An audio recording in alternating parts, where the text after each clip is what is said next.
Hey everybody, this is the captain back. We are going to be going through a build today. I'm very excited about this. This is my second build. We're going to be working on a pretty much a budget gaming PC that we're going to be putting together here, and we'll go over the parts here in one moment. So ready, set, and go.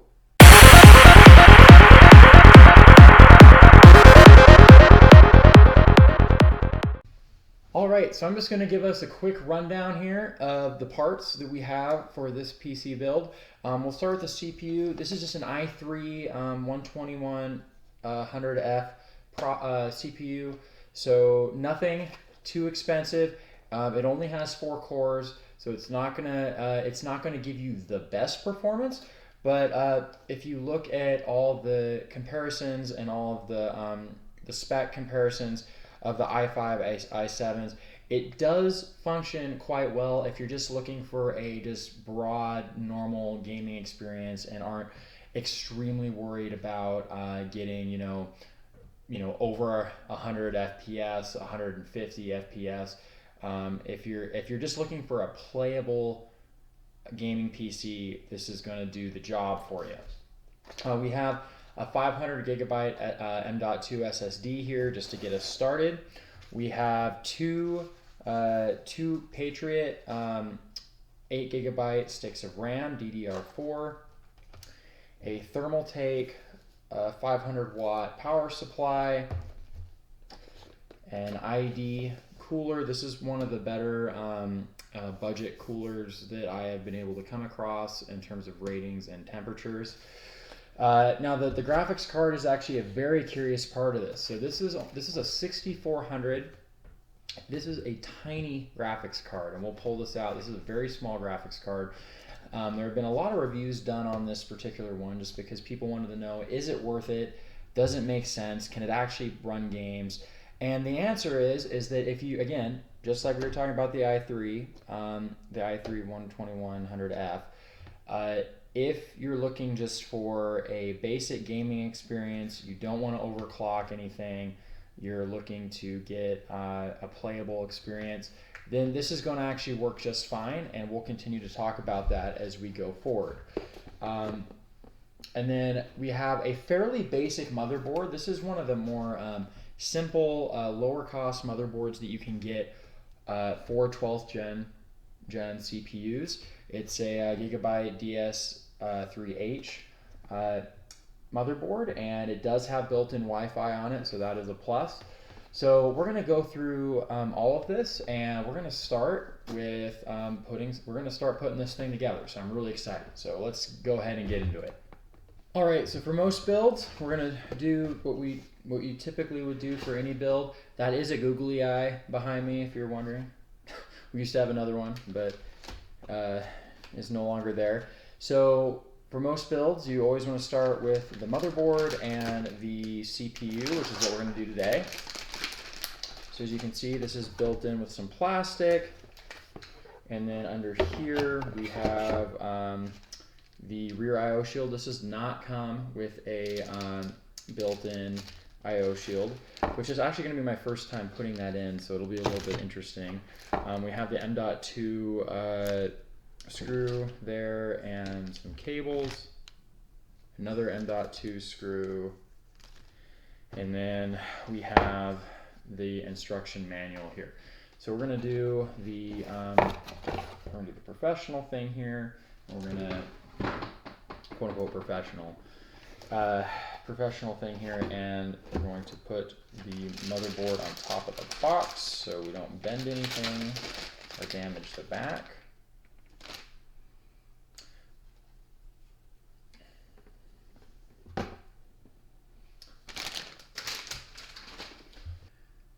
So as you can see here, it is nothing crazy. We do have dual channel RAM over here with 4 slots. We're only going to be using 2 of them today.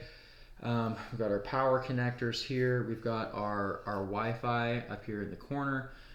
These heat sinks are not much to go crazy over, but we don't have a ton of setup in here. But we were not looking for anything crazy here. We have our M.2 slot here, and then our space for our graphics card right in here. So we're going to go ahead and get started here with putting in the CPU. Right, so we're going to take our i3 12100F processor now, take this out. This does have a it does have a stock cooler in it. We will not be using that. Put this over here so you can see a little bit better. Lift this up. Find the triangle.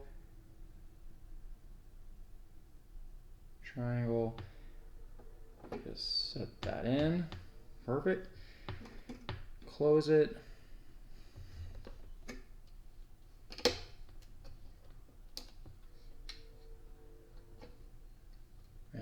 So the next thing we're going to do is take our cooler, or ID Cooling SE9114XT, right away. There we go. All right. If this motherboard doesn't post right, or this PC doesn't post right away, there's no RGB or no lighting on this motherboard to be able to tell what's going wrong with it. Is to apply the thermal paste.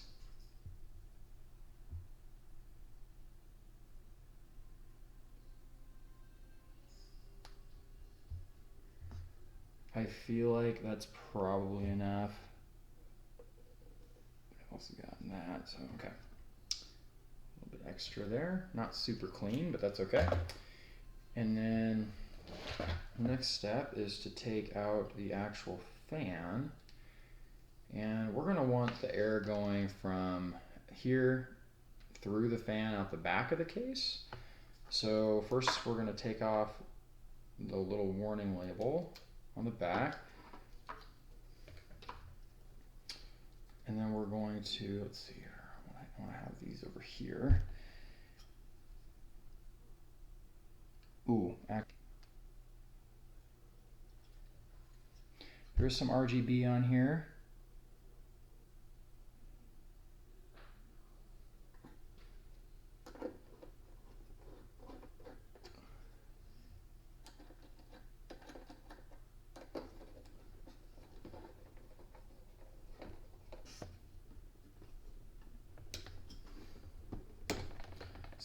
So I am going to try to sell this PC, and I'll talk about the price point once it's done.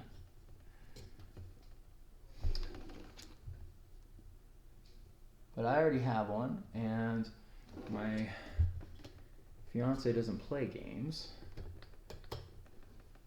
At least ones where she'd need a gaming PC for. So I'm just doing this for fun, and I'm going to try to sell it. So I got the fan on there. I don't think that's 120 millimeter. I think that's a little smaller. Later when we're actually in the case. So.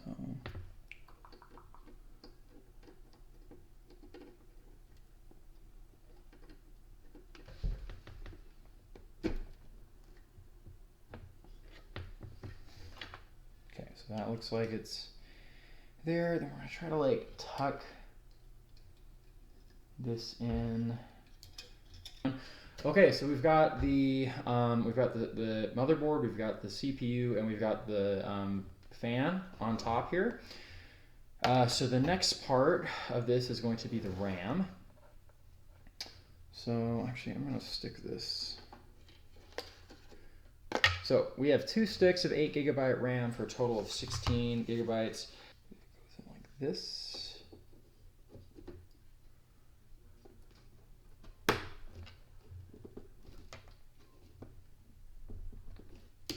Cool.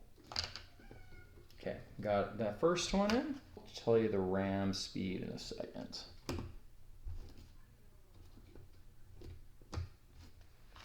So it is, let me see here. Actually, it's probably on here. 3200 megahertz DDR4. All right. So the next part of this that we're going to do is, so we're going to put everything together first. Put in the M.2 drive. So to do that, there's two spots in here to put M.2. There's this right here, and then there's actually a spot right under this heatsink to put an M.2 drive. So we're going to definitely start by putting it under the heatsink, and I only have one M.2 drive right now. So my thought is I put a 500 megabyte M.2 drive in. And then if whoever gets this PC in the end wants to upgrade it, then got this and this is a Western Digital M.2 drive.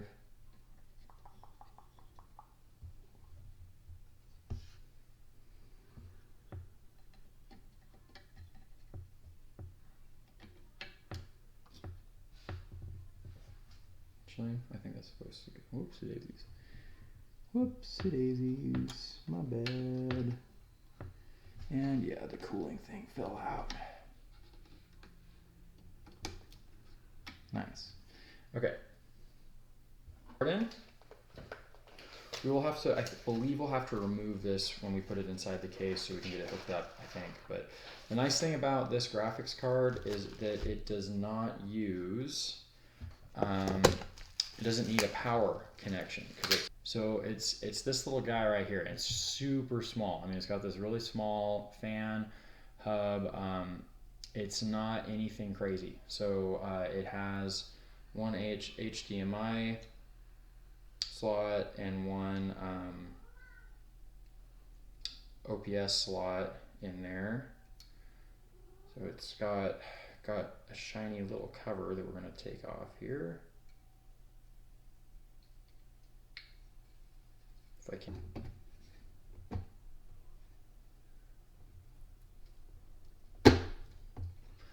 All right, and that just popped right in. Cool. All right. I believe so. There's actually, I believe this is going to be the right I/O shield for this, but there is actually another I/O shield that you can attach. I guess if you're putting it in a really, really small case. So, okay, just trying to think here. I think at this point, I think the next step is hooking this up to the power supply. There we go. Perfect. You can see it lighting up. The RGB on the top here is not connected yet, so we need to do this again.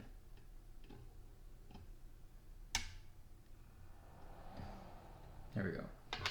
Yeah, because I don't have the switches attached in there yet. So you can see that fan is going, pushing air through the heatsink. You've got the graphics card is going there, and then this is actually our case.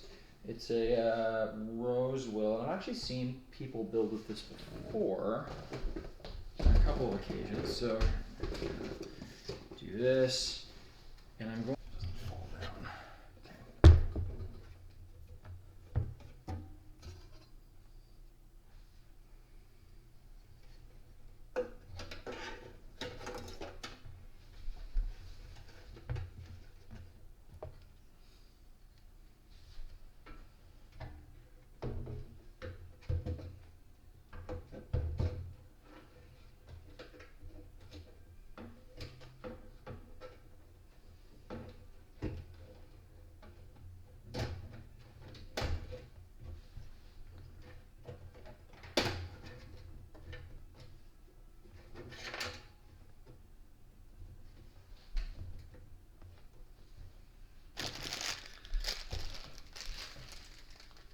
All right, so let's see here. So the fan is pointing down. Actually, there should be screws in the power supply box. Okay, and that's just gonna sit like that for a second. Ooh, careful now. Okay, so we're gonna go. The cable manage that.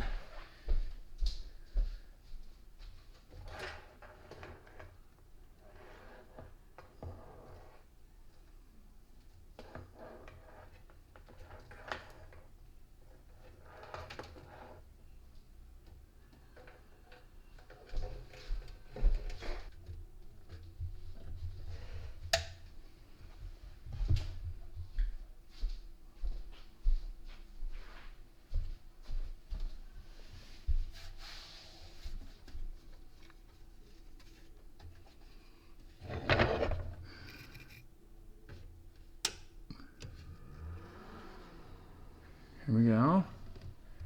Very nice. Nice. There we go. All right, so you can see the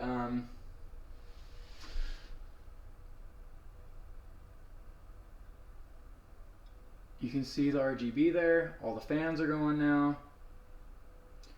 The next step really is to plug in these RGB fans.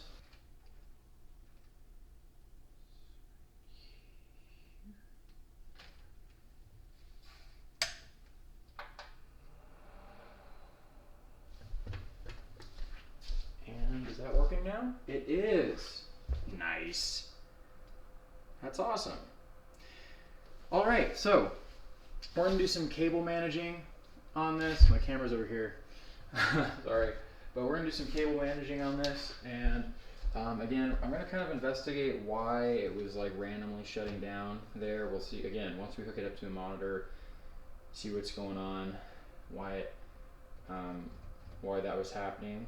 We shall see, and yeah, so hopefully that goes well.